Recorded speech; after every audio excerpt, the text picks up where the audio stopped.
good surgeons kahit dito sa Philippines. Pero teka, masakit? Anong experience? Oh my God. Ilang hours? Were you unconscious operation? I don't want to know about it. Yeah. Sige. I'm happy to see you. Yung first part is super fun. Second kung ano yung size ng nursery. So super fun siya kasi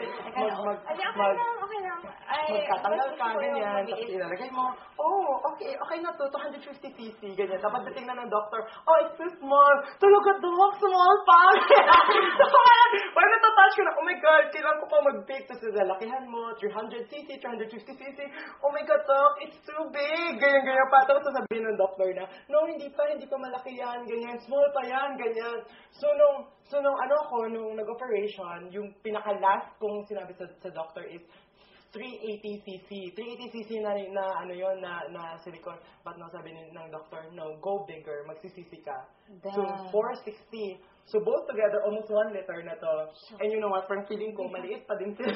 Gusto sa body mo. Gusto mo palakihan ka din? Sa body mo. Huwag na. Siguro kasi maggumamit ka ng bra. Huwag na, Kasi duling sila, di ba? Duling, parang magkagalit sila, pag ganyan sila. Pero maganda. Dahil pag minsan sa mga operation na rin ako, huwag mo lang pala pag minsan hindi okay ang inipon. Talaga? Maganda. So this one is okay? Wow, thank you, Monica. Nag-assist ka din sa I love my nurses sa operation. Kasi kikwento ko. So, say ka mag-decide ka na. So, 460cc, okay, doc, ganyan. So, on the day itself, the operation, parang nandun ka. So, yung mga nurses, ganyan, super chika sa'yo, na parang, uy, ganyan, super happy sila, ganyan. Tapos, general anesthesia siya. So, nag-IV sila muna dito.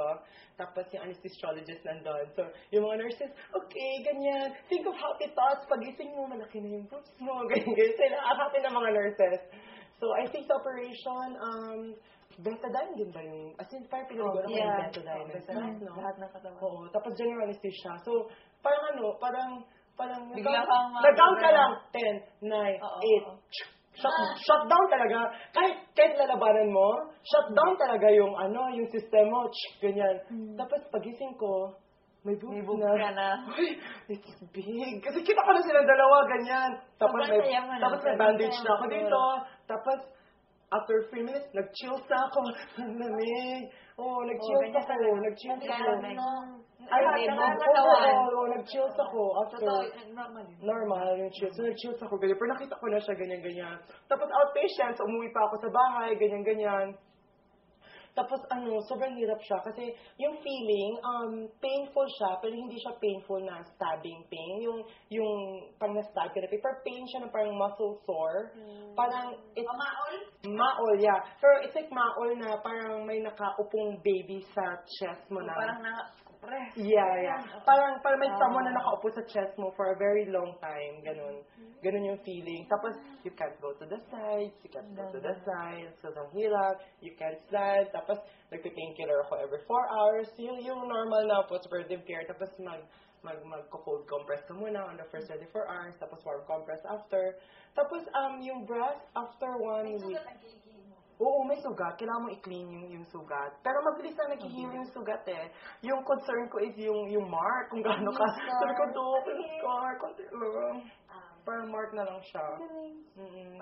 Pero wala siyang hair talaga ever since. Oo. Wow! Hindi siya nagpaligo. My body's a freak. Hindi siya tinutubuan ng hair.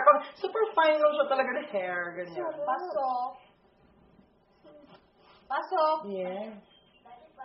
Daddy fan. Wait na ako para wala ako pagod. Uy!